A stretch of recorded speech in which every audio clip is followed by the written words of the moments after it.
Boa noite, irmãos. Graça e paz. Louvado seja o nome do nosso bom Deus.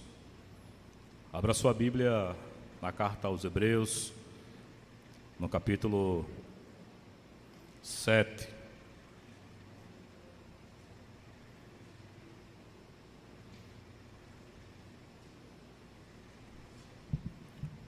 Sejam todos muito bem-vindos, todos que estão pela internet. Que Deus abençoe a tua vida, a nossa vida, as nossas vidas, para que possamos desfrutar do Senhor.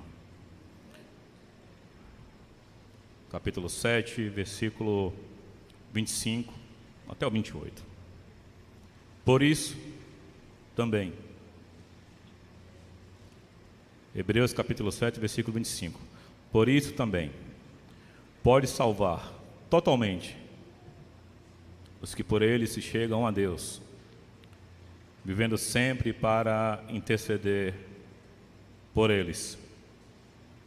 Com efeito, nos convinha um sumo sacerdote como este, santo, inculpável, sem mácula, separado dos pecadores e feito mais alto do que os céus, que não tem necessidade, como os sumos sacerdotes, de oferecer todos os dias sacrifícios, primeiro por seus próprios pecados, depois pelo povo, porque fez isto uma vez por todas, quando a si mesmo se ofereceu, porque a lei constituiu sumos sacerdotes, homens sujeitos à fraqueza, mas a palavra do juramento, que foi posterior à lei, constituiu o Filho perfeito para sempre.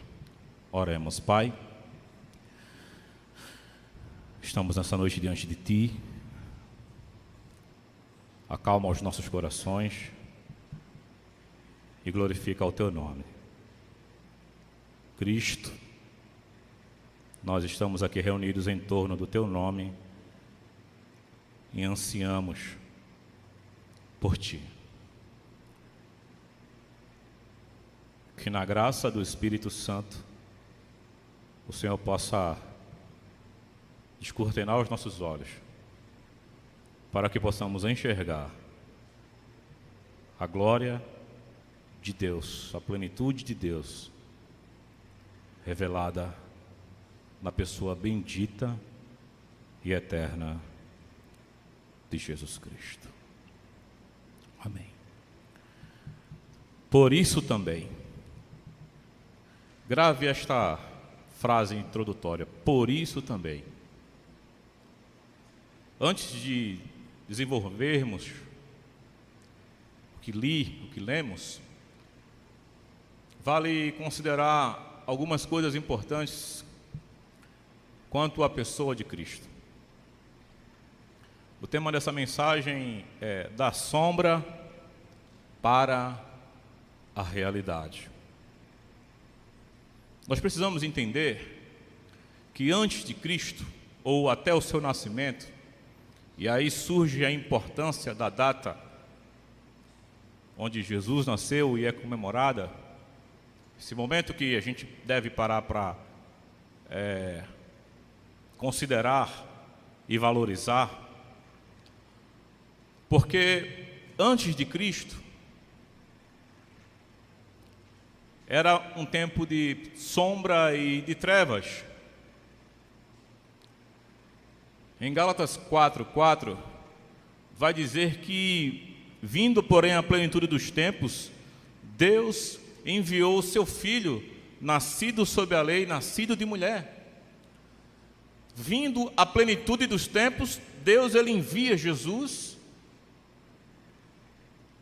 Então, Jesus nasce no tempo certo, dentro de um propósito eterno, onde Deus vem pela história, desde o Gênesis, desde Abraão, até o último apóstolo João, o primeiro Abraão, até o último apóstolo João a ser morto, vem trazendo toda a revelação, onde Deus usou reis, onde Deus usou a história, idiomas, onde Deus usou estados, nações, capitães, Moisés, Miqueias, Oséias, Davi, Salomão. Deus vem fazendo toda esta obra, preparando tudo, para que na plenitude dos tempos nascesse Jesus, o Salvador. E até este nascimento havia trevas e havia sombra. E hoje, graças a Deus, nós temos a grande oportunidade de vivermos a realidade inimaginável de Jesus Cristo. Jesus Cristo é um tema controverso nos dias de hoje. Já era nos dias do passado e hoje continua sendo. Não há uma aceitação clara, objetiva, quando se trata de Jesus. A própria igreja, que diz e que professa o seu nome, não o honra, não o louva e não o reverencia e não dá o louvor que lhe é devido. Porque quando partimos para uma realidade, quando nós vamos viver a realidade de Cristo, nós precisamos ser transformados por esta mesma realidade.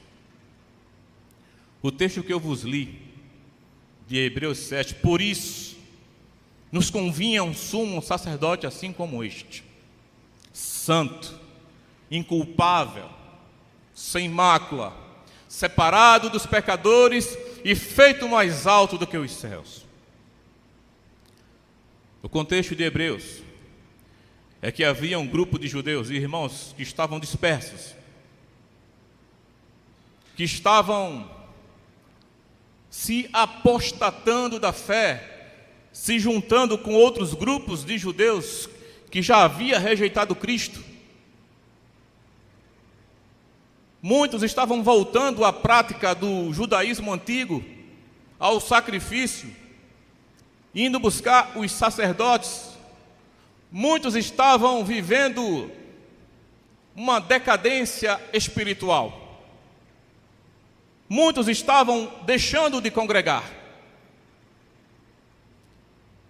Então o autor dos Hebreus, de uma forma muito maravilhosa, ele vai trazer para aqueles leitores e para nós nessa noite quão superior é Jesus. No capítulo 1, no verso 1, o autor ele já vai começar a trazer a sua tônica em toda a carta, quando ele diz assim: outrora, Deus falou de muitas formas e de muitas maneiras aos pais pelos profetas.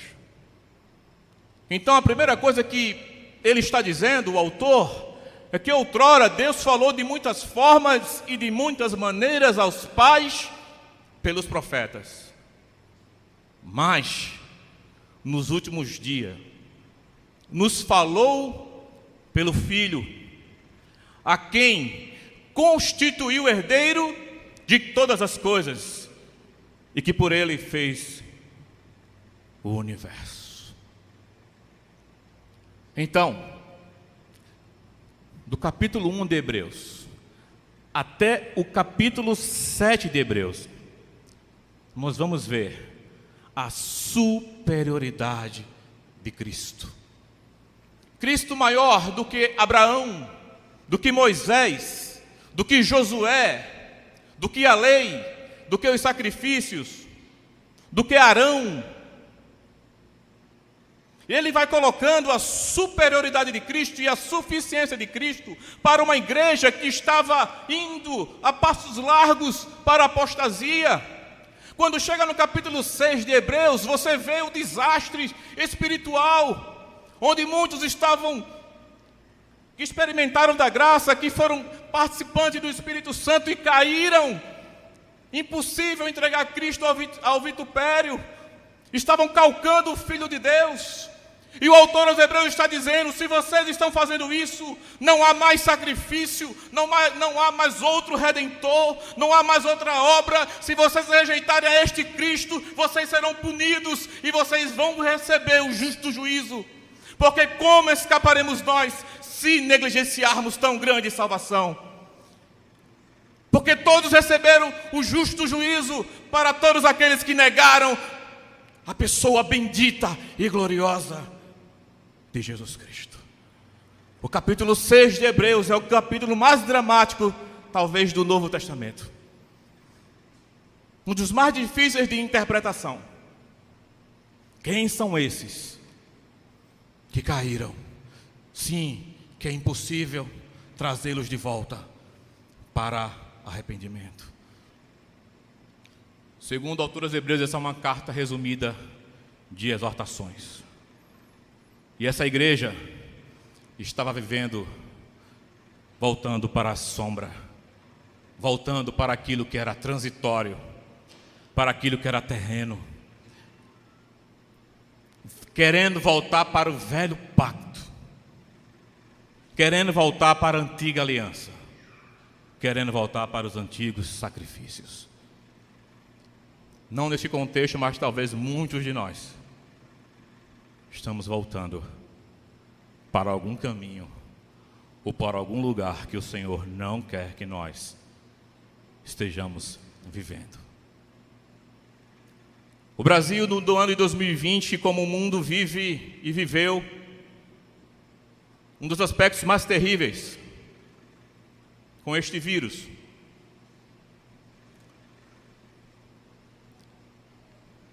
E nós nunca tivemos uma experiência tal, mas a igreja do Senhor, os irmãos, as pessoas, muitos ficaram pelo caminho, muitos ficarão pelo caminho. A perseguição, ela começou orgânica, por mais que se use a ética do Estado, por mais que se use os termos mais éticos, nós não podemos permitir que Jesus seja retirado dos nossos corações, independentemente.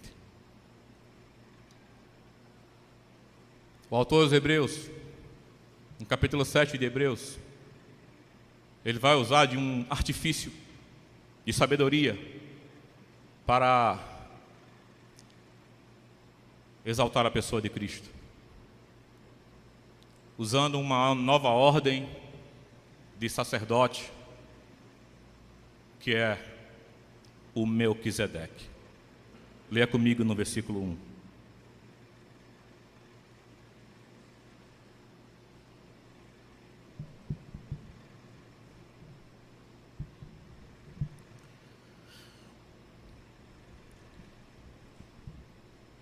Porque este Melquisedeque, rei de Salém, sacerdote do Deus Altíssimo, que saiu ao encontro de Abraão, quando voltava da matança dos reis, e o abençoou. Para nós não ficarmos lendo e voltando, vamos parar por aqui. Ele está fazendo uma citação de Gênesis 14, 26 ao 28, a história onde surge este sacerdote e rei. Como os comentaristas falam, sacerdote e rei.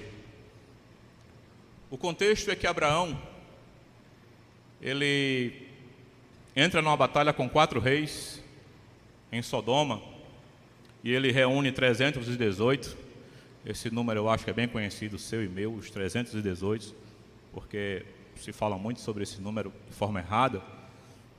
E quando ele vence esses 4 reis, ele é recebido por Melquisedeque.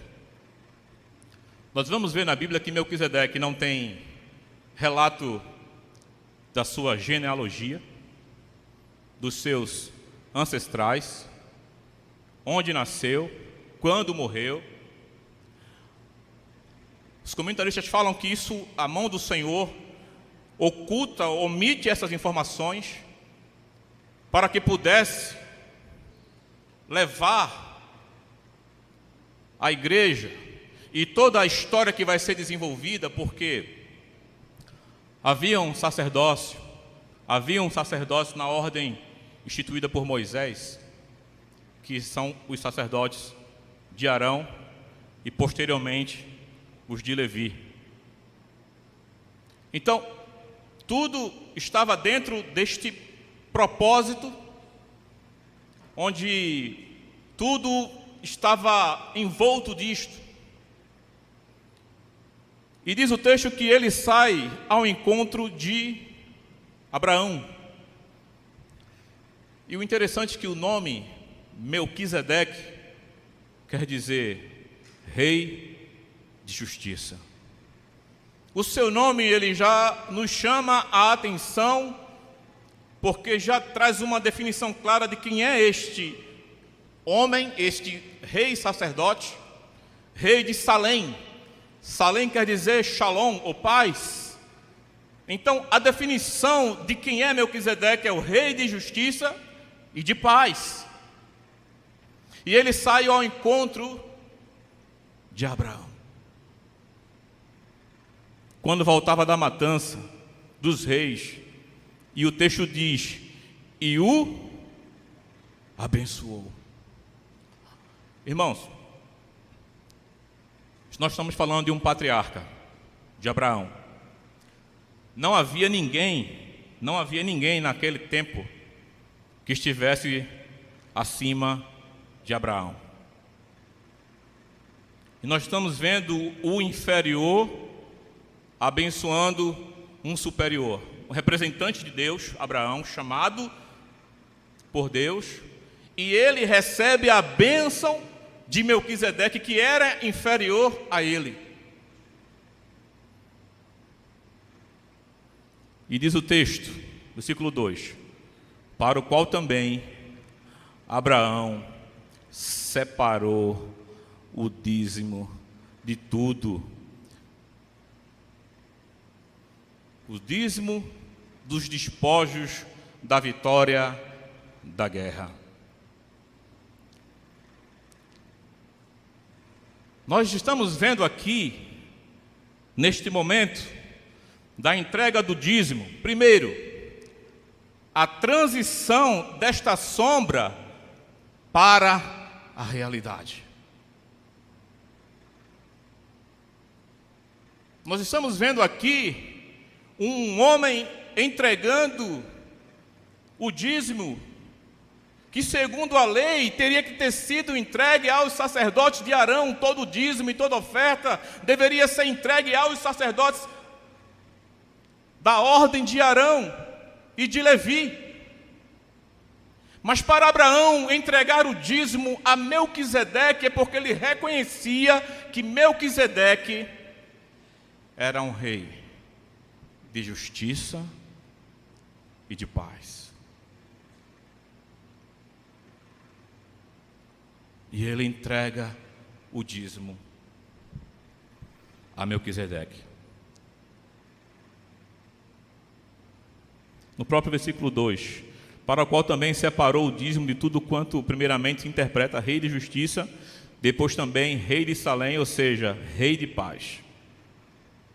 Sem pai, sem mãe, já falei sobre isso, sem genealogia, que não teve princípio de dias, nem fim de existência.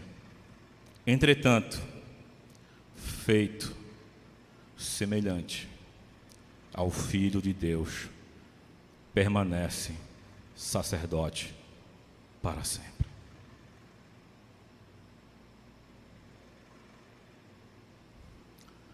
O autor aos Hebreus agora ele vai ser mais contundente para os seus leitores, dizendo que a característica deste reino de paz, desta pessoa, ele é semelhante ao Filho de Deus. Não é o Filho de Deus que é semelhante a Melquisedeque, mas Melquisedeque é semelhante ao Filho de Deus. Cristo sempre é o padrão, mostrando que há uma relação. O autor aos Hebreus está puxando historicamente para convencer os seus autores que a lei dos mandamentos, a ordem sacerdotal de Arão e de Levi estava ultrapassada. Veja o versículo 4. A palavra é considerai, pois como era grande esse a quem Abraão, o patriarca, pagou o dízimo, tirando dos melhores despojos. Considerai como era grande esse a quem Abraão, o patriarca, pagou o dízimo, tirado dos melhores despojos. Versículo 5. Ora, os que dentre os filhos de Levi recebem um sacerdócio, têm mandamento de recolher, de acordo com a lei, os dízimos do povo, ou seja, dos seus irmãos.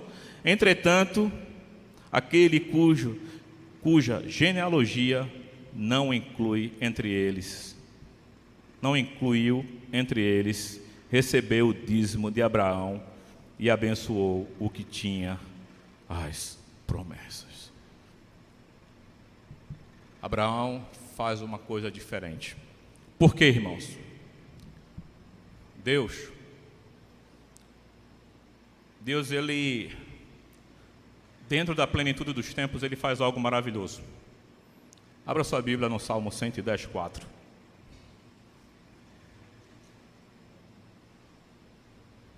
Depois a gente volta lá para Hebreus. A segunda citação de Melquisedeque no Velho Testamento. Salmo 110, 4.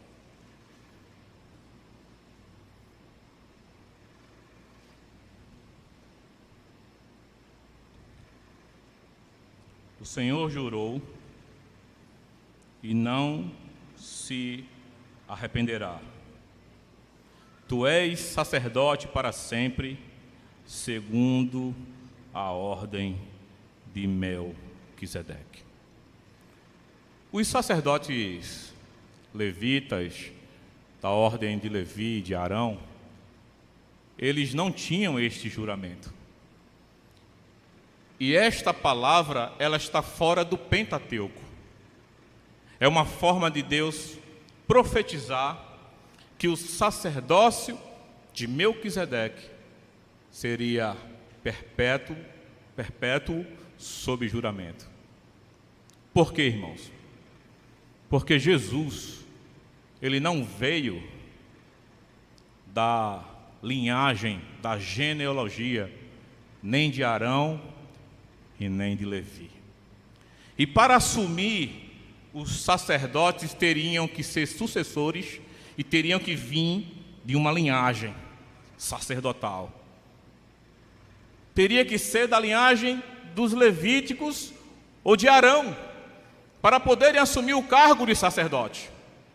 Deus antevendo isso na história, porque Jesus vem da onde? Da tribo de Judá.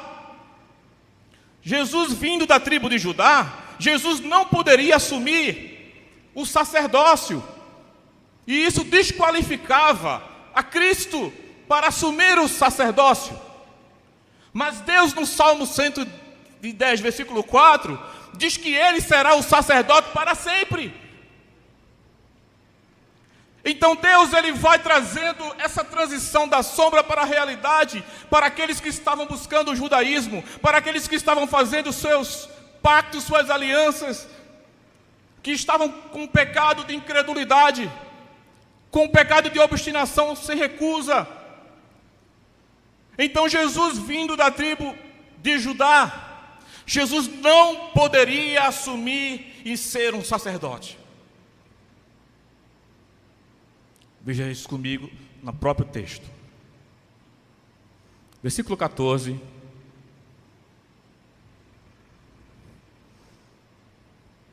Pois é evidente que nosso Senhor procedeu de Judá, tribo a qual Moisés nunca atribuiu sacerdote. Jesus não poderia ser o sacerdote. É por isso que Deus levanta Melquisedeque.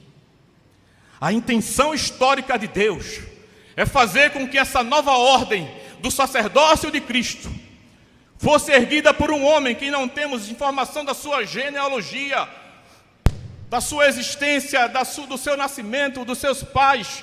Nós não temos informações. A Bíblia, ela esconde, ela omite, ela não quer transmitir isso, para que fique apenas o quê? A glória seja dada para Deus. Quando o autor aos Hebreus cita Melquisedeque, dizendo que ele é semelhante ao Filho de Deus, é porque Jesus poderia se enquadrar, porque ele é um rei de justiça e ele tem um reino de paz. O autor dos Hebreus está convencendo aquela igreja, pela própria história e pelo próprio relato, que Jesus não poderia ser o sacerdote, porque nascera da tribo de Judá. Mas veja o versículo 11. A ineficácia da lei. Volte, versículo 11. Se, portanto, a perfeição houvera sido mediante o sacerdócio levítico, pois nele, baseado, o povo recebeu a lei, que necessidade haveria ainda de que se levantassem outro sacerdote, segundo a ordem de Melquisedeque, e que não fosse contado segundo a ordem de Arão? Veja o versículo 21. Mas este, com juramento, por aquele que disse, o Senhor jurou, e não se arrependerá, tu és sacerdote para sempre. Houve um juramento, Salmo 110, 4, que o Senhor seria um sacerdote para sempre. E essa afirmação está fora da lei, está fora do compêndio do Pentateuco, para mostrar que Deus, antes da lei ser estabelecida, Deus levanta Abraão e levanta Melquisedeque para promover e para levar e para confirmar a história do seu filho. Não há um detalhe perdido aqui, irmãos. Deus levanta Melquisedeque para poder fazer uma nova ordem sacerdotal, sabendo que isso poderia impedir o seu filho de reinar, por não ser da ordem de Arão e nem de Levi. Versículo 22. Por isso mesmo, Jesus se tem tornado fiador de superior aliança. Observe o termo superior. Imagina essa palavra. Reflita um pouquinho nela, segundos para você refletir. Superior aliança. Ele já vem dizendo que ele é maior do que Moisés, do que Abraão, do que Josué, do que Arão, do que a lei, do que Davi. Então, agora ele diz que ele é superior. Essa aliança é superior.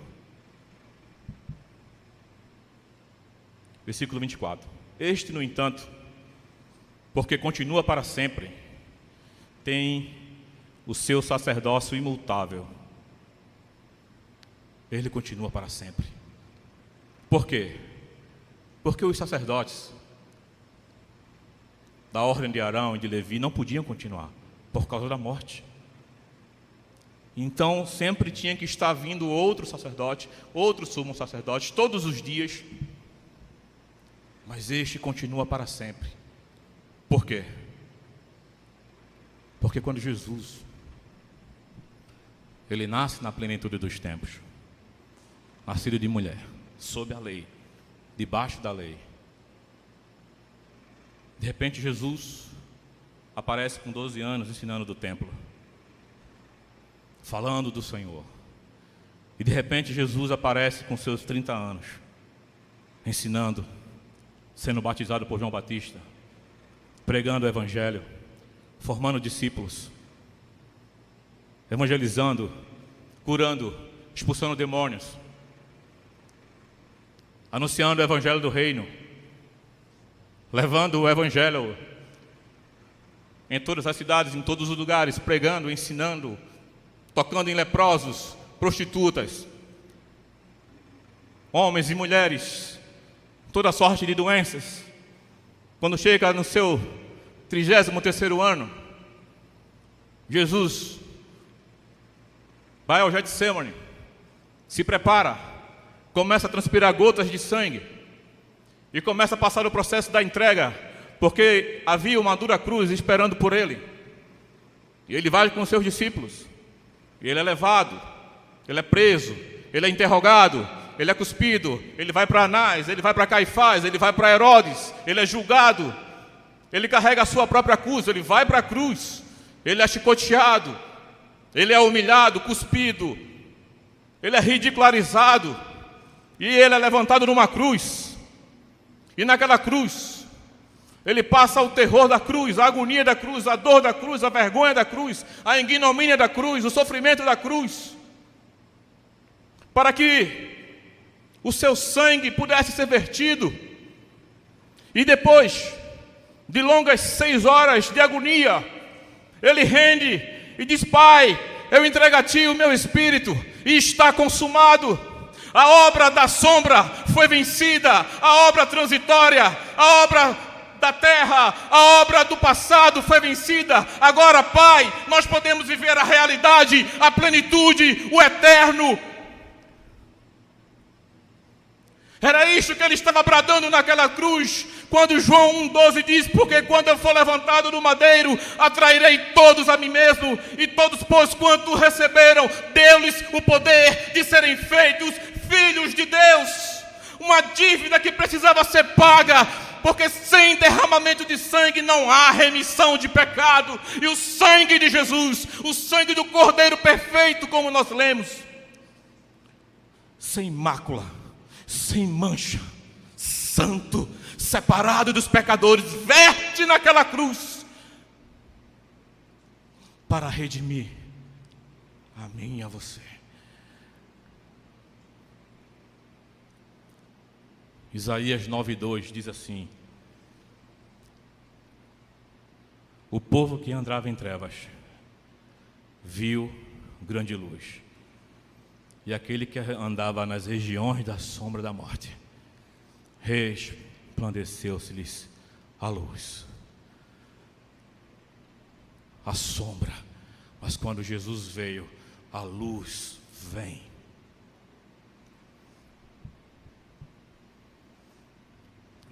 Versículo 24.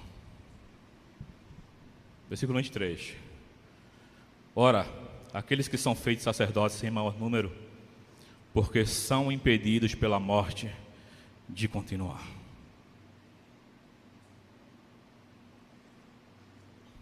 Essa lei fragmentária, os sacerdotes eram impedidos pela morte de continuar.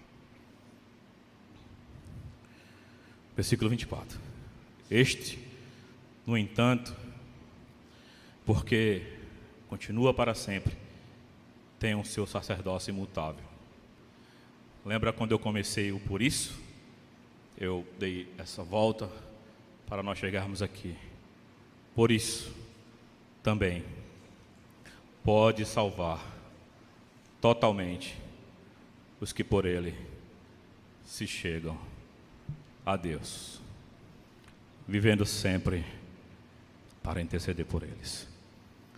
Aqui tem algo muito maravilhoso. Eu estou falando para vocês sobre o Evangelho. A perfeição da lei, A perfeição do sacerdócio de Cristo, quando comparado ao caráter de Melquisedeque, está aqui. O que é que a lei não podia fazer? Nos santificar e nos salvar. Aqui ele está dizendo, por isso também pode salvar totalmente os que por ele se chegam a Deus. Veja capítulo 9, vire só uma folha, versículo 15.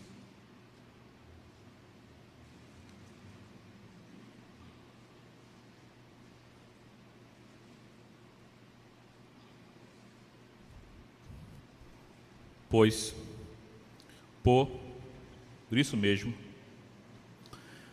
ele é o mediador da nova aliança, a fim de que, intervindo a morte para a remissão das transgressões que havia sob a primeira aliança, receba a promessa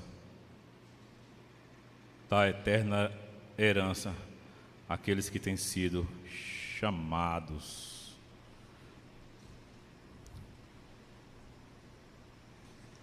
É interessante. Sabe o que quer dizer a palavra mediador? No seu sentido literal, diz assim: mediador significa no meio. A ideia literal é que o mediador é aquele que está no meio. Um homem que fica em pé no meio e que reúne duas partes divergentes. Quando eu li isso, quando eu estudava sobre isso, as lágrimas foram inevitáveis. Jesus é o mediador dessa nova aliança, desse novo pacto, e ele está no meio de pé para poder apaziguar duas partes divergentes. Uma parte que diverge é Deus, e a outra parte que diverge somos nós. E Jesus, ele entra no meio. Amém? São duas partes divergentes. O pecado dele tem um preço e tinha que ser pago. E o próprio mediador, ele se ofereceu para isso. Há uma divergência, porque Deus precisa punir o pecado. E uma outra divergência, nós não podemos pagá-lo. O F. Bruce, ele fala algo muito interessante. Essa dupla função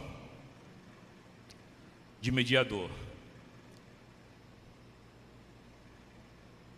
De Jesus como mediador, ele nos representa diante de Deus. Esse é um aspecto dessa mediação. E a outra é que Jesus representa Deus para nós, porque Ele pode salvar totalmente aqueles que se chegam a Ele. A salvação tem que ser por meio dEle, por meio desta mediação. Então a única forma de salvação é se Ele ficar no meio entre nós e Deus. Se Ele conseguir e consegue, com seu propósito, mediar o nosso estado de pecado, a nossa culpa, a nossa miséria, e apazigua isso diante de Deus, é o que vai desenvolver toda a doutrina do Novo Testamento. Quando Romanos 5,5 diz que justificados, pois, pela fé, temos paz com Deus, mediante Jesus Cristo, é a doutrina da justificação, quando Deus nos declara justos por meio de Jesus Cristo. É quando Deus, Ele paga o preço do resgate, fazendo a redenção. A redenção é um preço que era pago para redimir o escravo que estava numa condição de escravo. e para livrá-lo de uma condição de escravo, tinha que haver um pagamento, e quando aquele escravo era solto, ele partia para uma vida livre. É a expiação, onde exigia sangue e sacrifício. Jesus, ele esteve no meio entre você e Deus. Porque se não fosse Cristo, nós não teríamos recebido o perdão dos nossos pecados. Por isso que o sacerdócio de Cristo é perfeito, porque ele consegue fazer esta mediação, mediar essa relação e fazer com que nos acheguemos a Deus. Porque o acesso estava impedido por causa do pecado. Mas na sua morte, o véu foi rasgado.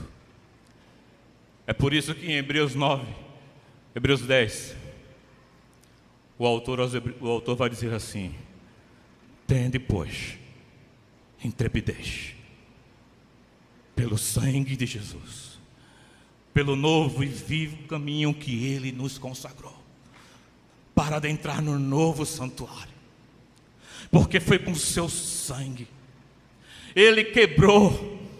Nós agora podemos nos achegar a Deus. Ele diz, por quê? Porque havia medo. A lei, quem entrasse no Santo dos Santos com pecado poderia ser fulminado. Havia o pavor de entrar no Santo dos Santos. Mas o autor aos Hebreus está dizendo: gente, tenham intrepidez, tenham ousadia para entrar no Santo dos Santos, por causa do sangue de Jesus, pelo novo e vivo caminho que Ele nos consagrou, por causa de uma superior aliança, por causa de uma obra perfeita. Nós podemos agora adentrar sem medo, sem peso e sem culpa, por causa do seu sangue. Podemos entrar no Santo dos Santos e contemplar as maravilhas da glória de Deus revelada na face de Jesus Cristo. Oh, irmãos, isso é Evangelho. Isso é Evangelho de Jesus Cristo. Versículo 26.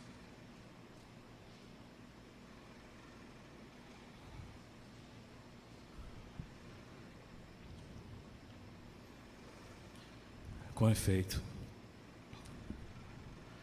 nos convinha um sumo sacerdote assim como este, santo, inculpável, sem mácula, separado dos pecadores e feito mais alto do que os céus, que não tem necessidade, como os sumos sacerdotes, de oferecer todos os dias sacrifício, primeiro por seus próprios pecados, depois pelo pecado do povo, porque fez isto uma única vez, uma vez por todas, quando a si mesmo se ofereceu.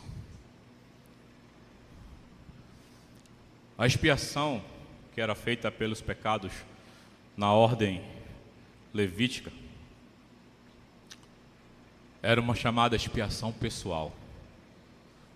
O sacerdote, o sumo sacerdote, ele tinha que fazer uma expiação pelo seu pecado, pelo pecado do povo, mas tanto o povo como o sacerdote, eles eram pecadores e eles eram os ofensores da lei. Então, quem era o ofendido? Deus. Quem estava quebrando a lei? O povo. Quem estava em pecado? O povo. Então, a expiação pessoal é aquela expiação que o ofensor faz para o ofendido.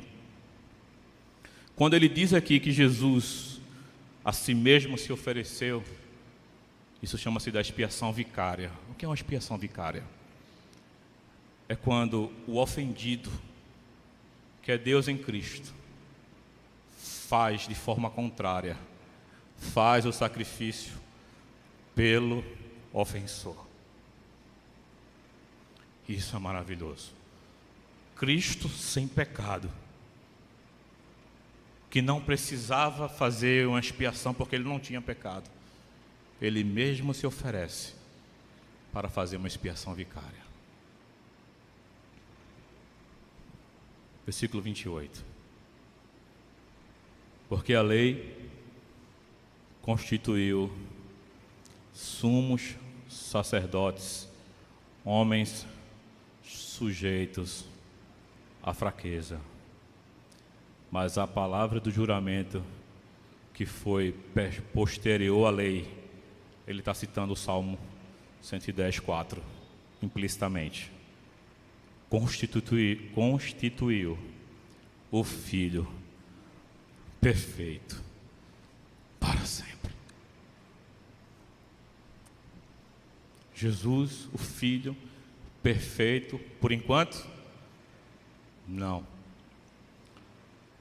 Lá no versículo 22, deixei por último, no versículo 25, a última parte.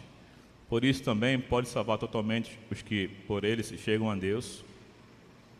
Essa parte aqui, vivendo sempre para interceder por eles. Meus irmãos, este mediador desta nova aliança, deste novo pacto, que nos conquistou o direito a Deus, ele vive sempre a interceder por nós. Nós temos um advogado junto ao Pai. Nós temos um intercessor diário. Se formos honestos, muitos de nós não estaríamos aqui. Quantos pecados cometemos? Quantas coisas nós falhamos? Quanta quebra de mandamentos?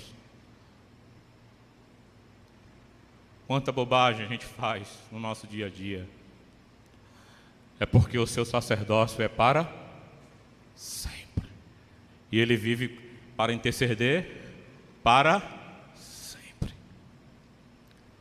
Porque o mérito da salvação está na pessoa de Jesus Cristo. O que eu falo para vocês nessa noite é que você e eu possamos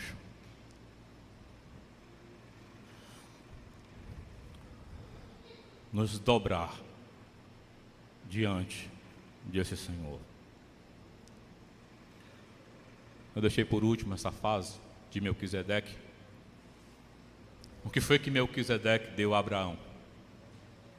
Abraão deu o dízimo a Melquisedeque. E o que foi que Melquisedeque deu a Abraão? Você lembra? Vinho e pão. Na última reunião, na ceia, antes do seu sacrifício, na noite que Jesus foi traído por Judas Iscariotes, o que foi que ele serviu aos seus discípulos? Vinho e pão, dizendo: este é o meu corpo, este é o meu sangue. Fazei isto em memória de mim todas as vezes que vos reunirdes. Um sacramento. Jesus eterniza, falando da sua morte, falando do seu sacrifício. Quando Paulo chega em Corinto, a igreja tem problemas com homossexualismo, com prostituição, com divisão, com vários tipos de pecado.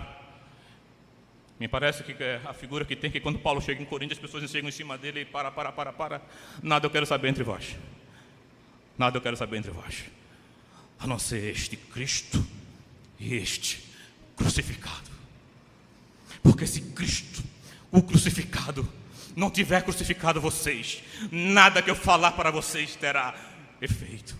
Porque somente os crucificados, aqueles que entregaram a sua vida, que lavaram as suas vestiduras no sangue do Cordeiro, que nasceram de novo, que receberam o Espírito Santo, o selo da promessa, é que poderão suportar as pressões, que se 2021 for pior que 2020, e se nós tivermos que morrer, e se o câncer nos atingir, e se a doença vier, uma coisa é certa: Jesus Cristo não é só superior aos anjos, Jesus Cristo não é só superior a Moisés, mas Jesus é maior do que o Estado, Jesus é maior do que os Estados Unidos, o Brasil, a Europa, a China, o socialismo. Jesus, ele é o maior e ele reina soberanamente. Tudo está sujeito a ele, porque todas as coisas lhe são sujeitas, quer principados, quer potestades, quer soberanias, quer trono. Ele é o primogênito da criação, o unigênito de todas as coisas, para em todas as coisas ter a primazia. Ele é a imagem visível do Deus invisível. Oh, irmão, nós estamos seguros. Nós temos um intercessor. Nós temos um Deus que enviou Jesus Cristo. E Jesus Cristo tem que estar cravado em nossos olhos, em nossa oração, em nossa pregação. Parem de ouvir coaches. Parem de ouvir que você vai ser feliz. Não vai. De repente você vai morrer de câncer. Mas você vai para a presença do Senhor.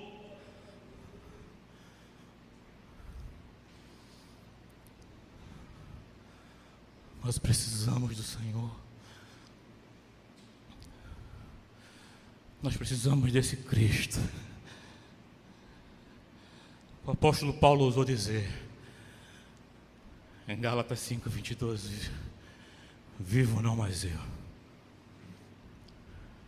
mas Cristo vive em mim. E a vida que eu vivo na carne, vivo pela fé no Filho de Deus, aquele que por mim se entregou. Paulo está falando que Cristo está substancializado na sua carne, que Cristo está no seu corpo, no seu sangue, que Cristo faz parte intrínseca do seu ser, da sua alma, e que Cristo... Por isso que ele diz em Filipenses que eu tenho por perda todas as coisas por causa da excelência do conhecimento de Jesus Cristo. E eu tenho todas as coisas como refúgio para ganhar a Cristo e ser achado nele.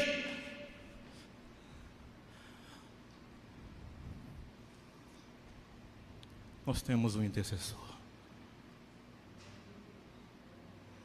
Comece 2021 firmado em Jesus Cristo, em quem Ele é, em sua doutrina, em sua obra, em sua pessoa. Que pode vir a pressão que vier, o Senhor vai nos guardar, porque nós temos um intercessor para sempre. Para sempre. Eis que estarei convosco todos os dias, até a consumação dos séculos. Nós não estamos sozinhos. O autor dos Hebreus, em outras palavras, diz para aquela igreja: não há maior do que Jesus Cristo. Jesus é superior. Jesus é o maior.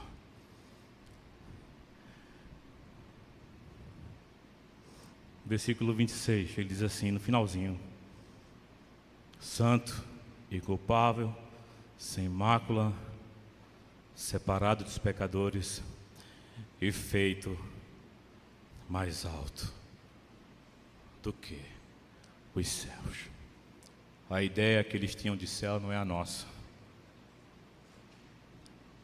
mas a ideia que eles tinham de céu era que céu era o limite. Há uma frase no mundo dos negócios que diz que o céu é o limite. E na Bíblia Jesus passou os céus. Graça e paz. Pastor